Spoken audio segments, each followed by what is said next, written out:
إن عدة الشهور عند الله 12 شهرا في كتاب الله 12 شهرا في كتاب الله يوم خلق السماوات والأرض منها 4 حرم نحمده ونصلي على رسوله الكريم اما بعد فاعوذ باللہ من الشیطان الرجیم بسم اللہ الرحمن الرحیم رب اشرح لی صدری ویسر لی امری واحلل عقدۃ من لسانی یفقہوا قولی۔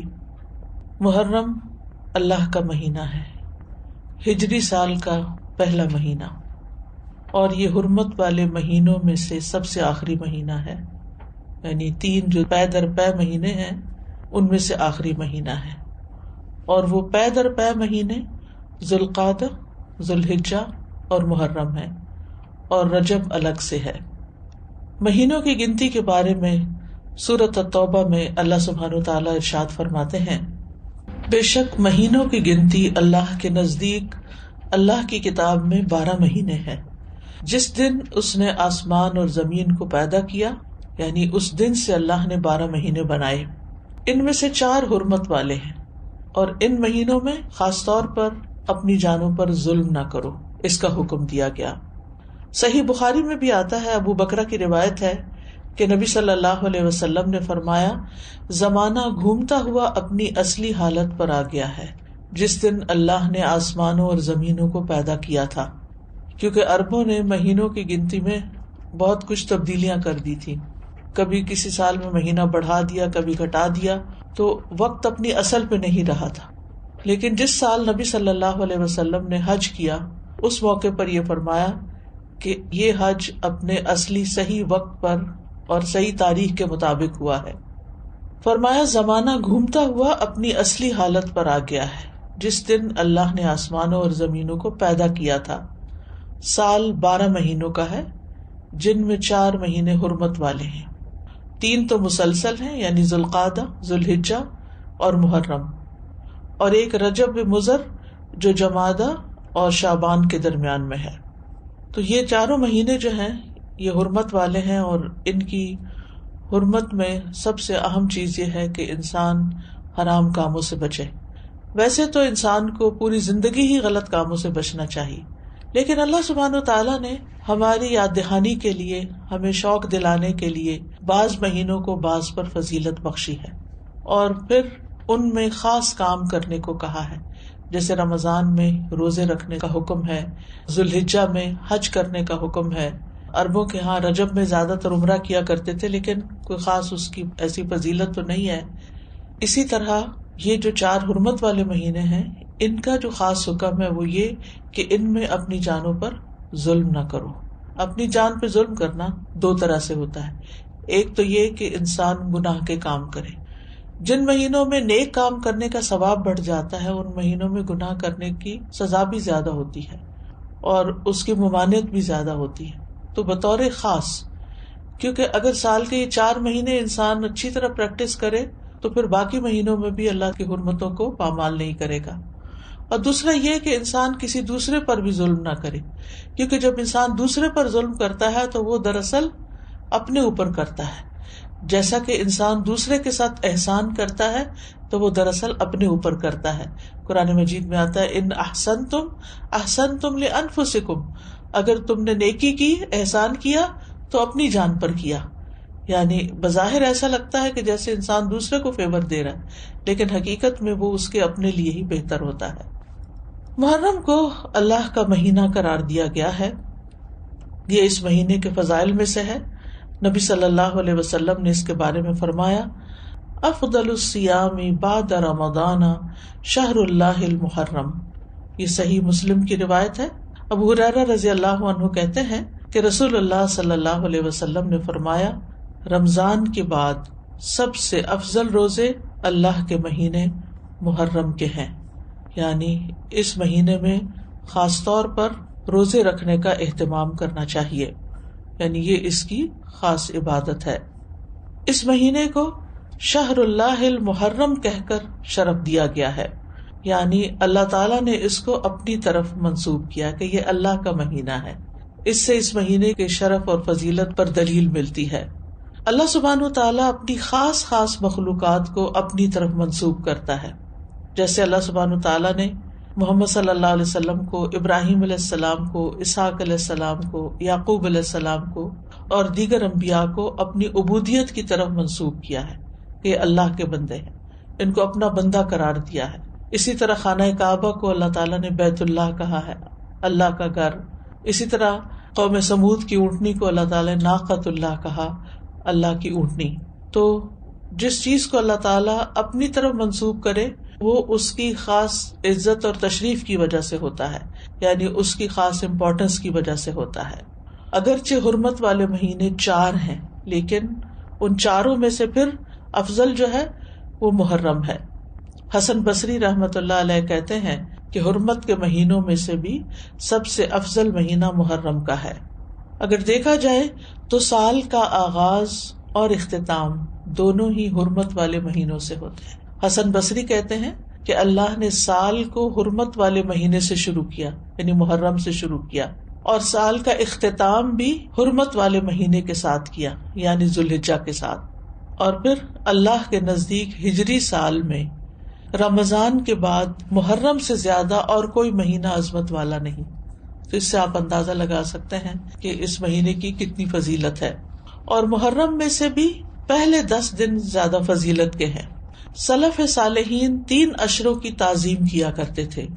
ابو عثمان نہدی رحمہ اللہ کہتے ہیں کہ سلف صالحین 3 اشروں کی تعظیم کرتے تھے: رمضان کے آخری 10 دن، ذوالحجہ کے پہلے 10 دن اور ماہ محرم کے پہلے 10 دن.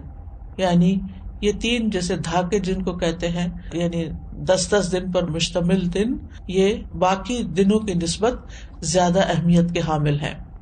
حرمت والے مہینوں میں خاص طور پر ظلم کی ممانعت ہے. اللہ سبحانہ تعالیٰ نے ان مہینوں میں جان پر ظلم کرنے سے منع کیا. فرمایا فَلَا تَظْلِمُوا فِيهِنَّ أَنفُسَكُمْ، لہذا ان مہینوں میں خاص طور پر اس چیز کا اہتمام کرنا ضروری ہے.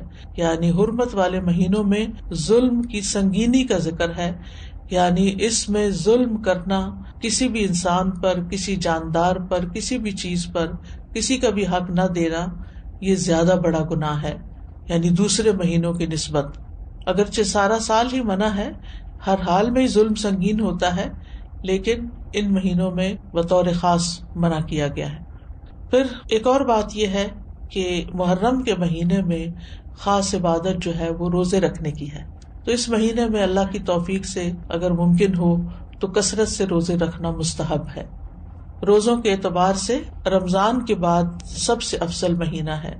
صحیح مسلم کی روایت ہے، ابو ہریرہ کہتے ہیں کہ رسول اللہ صلی اللہ علیہ وسلم نے فرمایا، رمضان کے بعد سب سے افضل روزے اللہ کے مہینے محرم کے ہیں.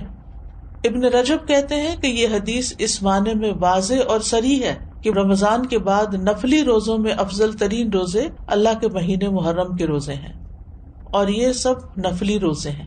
فرض روزوں سے پہلے محرم میں روزے رکھے جاتے تھے، پھر جب فرض روزے رمضان میں ہو گئے تو پھر محرم کے روزے جو ہیں وہ نفلی ہو گئے. نبی صلی اللہ علیہ وسلم صرف شعبان میں کثرت سے روزے رکھتے تھے. عائشہ رضی اللہ تعالی عنہا روایت کرتی ہیں کہ نبی صلی اللہ علیہ وسلم شعبان کے مہینے سے زیادہ کسی اور مہینے میں نفلی روزے نہیں رکھتے تھے. مطلب آپ نے محرم کا سارا مہینہ روزے نہیں رکھے یا شعبان سے زیادہ نہیں رکھے. اسی طرح صحیح بخاری کی روایت ہے، ابن عباس کہتے ہیں نبی صلی اللہ علیہ وسلم نے رمضان کے سوا کبھی پورا 1 مہینہ روزے نہیں رکھے. تو اگرچہ اس مہینے کے روزے افضل ہیں لیکن پورا مہینہ رکھنے کی ضرورت نہیں ہے. آپ روزے رکھتے حتیٰ کہ کہنے والا کہتا واللہ آپ کبھی افطار نہیں کریں گے، یعنی مسلسل رکھتے چلے جاتے تھے. اور افطار کرتے یعنی چھوڑ دیتے روزے رکھنا حتیٰ کہ کہنے والا کہتا اللہ کی قسم آپ کبھی روزے نہیں رکھیں گے.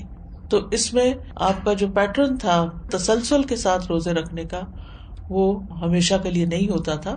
اور یہ کیوں نہیں کیا آپ نے؟ اس لیے نہیں کہ آپ کے اندر طاقت نہیں تھی، اس لیے کہ امت کے لیے مشکل نہ ہو، کیونکہ امت میں بہت سارے لوگ ایسے ہوتے ہیں جو نبی صلی اللہ علیہ وسلم کی ہر بات کو کاپی کرنا چاہتے ہیں، ہر سنت کی پیروی کرنا چاہتے ہیں، تو پھر یہ چیز مشکل ہو جاتی.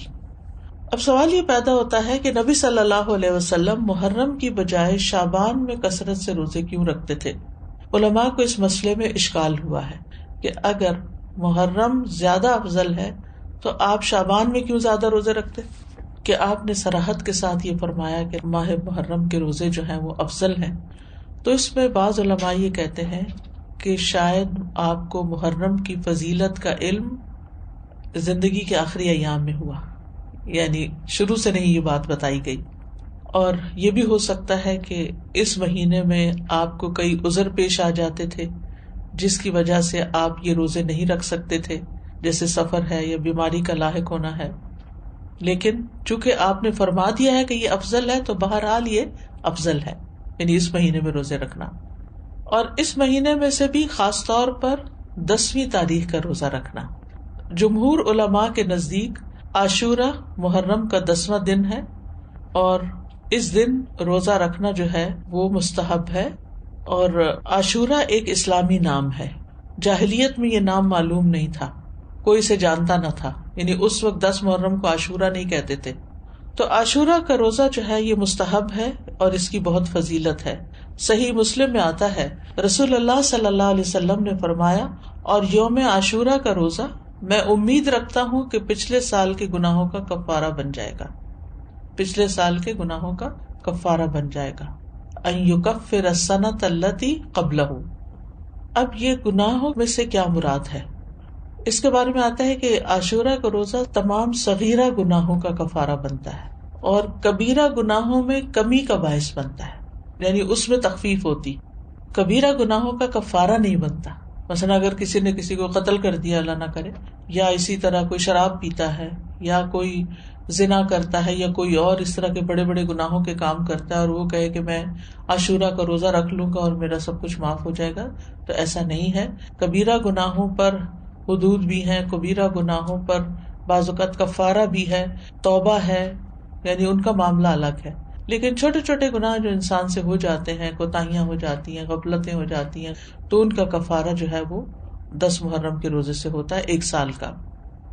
اور اگر کسی کے اعمال نامے میں صغیرہ گناہ نہ ہو، خوش قسمت ہو، تو پھر اس کے اعمال نامے میں اس روزے کے بدلے نیکیاں لکھ لی جاتی ہیں اور اس کے درجات بلند کر دیے جاتے ہیں۔ اور پھر اگر کسی کا کوئی ایک آدھ کبیرہ گناہ ہو، جیسے والدین کو ستانا ہے یا کوئی اور اس طرح کے کام ہے، یا غیبت کر لی کسی نے، کسی پہ الزام لگا دیا ناسمجھی میں، کچھ ہوتے ہیں جان بوجھ کے کرنا، کچھ ہوتے ہیں کہ ایسے منہ سے بات نکل جاتی، یعنی آپ کا ارادہ نہیں تھا کہ کسی کی آپ برائی کریں، لیکن کسی نے آپ کے سامنے کسی کی شکایت کی تو آپ نے بھی کوئی ساتھ جملہ بول دیا۔ کئی دفعہ ایسے ہوتا ہے نا کہ ہاں وہ تو ہے ہی ایسا، آپ نے تائید کر دی، تو اب بہرحال آپ نے کسی کی برائی تو کر ہی دی، تو ہو سکتا ہے کہ کسی کے اعمال نامے میں بہت زیادہ ایسی چیزیں نہ ہوں، خال خال کبھی کبھار کی ہوئی ہوں، تو پھر امید کی جا سکتی ہے کہ اس کے لیے ان گناہوں سے بھی کفارے کا باعث بنے گا۔ پھر اہل و عیال اور اپنے ماتحت لوگوں کو بھی اس دن روزہ رکھوانا چاہیے، یعنی انسان کو چاہیے کہ اپنے اہل و عیال اور جن لوگوں کی ذمہ داری اس پہ عائد ہوتی ہے ان کے بارے میں اس روزے کے حوالے سے خاص خیال رکھیں، سحری کے لیے ان کو جگائیں، ان کو سحری بنا کے دیں، ان کو روزہ رکھنے پر مدد کریں، تو ان کا بھی ثواب آپ کو مل جائے گا۔ ربیہ بنت معوذ رضی اللہ عنہما سے روایت ہے، وہ کہتی ہیں کہ نبی صلی اللہ علیہ وسلم نے عاشورہ کے دن صبح کے وقت انصار کی بستیوں میں یہ پیغام بھیجا کہ جس نے آج روزہ نہ رکھا ہو وہ باقی دن کچھ نہ کھائے، اور جس نے روزہ رکھا ہو وہ روزے سے رہے، یعنی جس نے تو صبح سے کچھ نہیں کھایا وہ اب کچھ نہ کھائے، اور جس نے اگر کچھ کھا بھی لیا باقی دن کا روزہ رکھ لے، یعنی اتنی تاکید ہے۔ ربیہ کہتی ہیں کہ اس حکم کے بعد ہم عاشورہ کا روزہ رکھتی تھیں اور اپنے بچوں کو بھی رکھواتی، نیز انہیں بہلانے کے لیے ہم روئی کے کھلونے بنا دیتی، جب ان میں سے کوئی کھانے کے لیے روتا تو ہم اسے وہ کھلونا دے دیتی، یہاں تک کہ افطار کا وقت آ جاتا، یعنی بہلا پسلا کے بچوں کو بھی روزہ رکھوا دیتی۔ تو اس سے اندازہ کریں کہ اس روزے کی کتنی اہمیت ہے۔ پھر اسی طرح اہل کتاب بھی یہ روزہ رکھا کرتے تھے، یعنی جو مدینہ میں یہودی تھے وہ بھی یہ روزہ رکھتے تھے، تو نبی صلی اللہ علیہ وسلم نے ان کی مخالفت کرتے ہوئے 10ویں کے ساتھ 9ویں کے روزے کو بھی مستحب قرار دیا۔ صحیح مسلم میں ہے، عبداللہ بن عباس کہتے ہیں کہ جب رسول اللہ صلی اللہ علیہ وسلم نے یوم عاشورہ کا روزہ رکھا اور اس دن روزہ رکھنے کا حکم دیا تو صحابہ نے عرض کی، اللہ کے رسول، یہی دن ہے جس کی یہود و نصارہ تعظیم کرتے ہیں، یعنی ان کے نزدیک بھی یہ دن بڑا امپورٹنٹ ہے۔ اس پر رسول اللہ صلی اللہ علیہ وسلم نے فرمایا، جب آئندہ سال ہوگا تو اگر اللہ نے چاہا ہم 9 دن کا بھی روزہ رکھیں گے۔ اس کے بعد آئندہ سال نہیں آیا کہ رسول اللہ صلی اللہ علیہ وسلم وفات پا گئے۔ دوسری روایت میں یہ الفاظ ہیں، عبداللہ بن عباس کہتے ہیں کہ رسول اللہ صلی اللہ علیہ وسلم نے فرمایا، اگر میں آئندہ سال تک زندہ رہا تو لازماً 9 کا روزہ رکھوں گا۔ ابو بکر کی روایت میں ہے، ابن عباس نے کہا آپ کی مراد عاشورہ کے دن سے تھی، یعنی 10ویں کی بجائے 9 کا رکھوں گا، یہ بھی مراد لی گئی، لیکن بہتر یہی ہے کہ وہ 10ویں، کیونکہ اس پر آپ کا قول ہے کہ وہ پورے سال کے گناہوں کا کفارہ ہے، اور اس کے ساتھ 9 کا روزہ رکھ لیا جائے تاکہ 2 دن ہو جائیں، اور جو 9 محرم کا روزہ نہ رکھ سکے تو وہ 10ویں کے ساتھ 11ویں کا روزہ رکھ لے۔ وآخر دعوانا ان الحمد للہ رب العالمین۔ سبحانک اللہم وبحمدک، اشہد ان لا الہ الا انت، استغفرک واتوب الیک۔ السلام علیکم ورحمۃ اللہ وبرکاتہ۔ اکبر اللہ اکبر وللہ الحمد، اللہ اکبر اللہ اکبر اللہ اکبر۔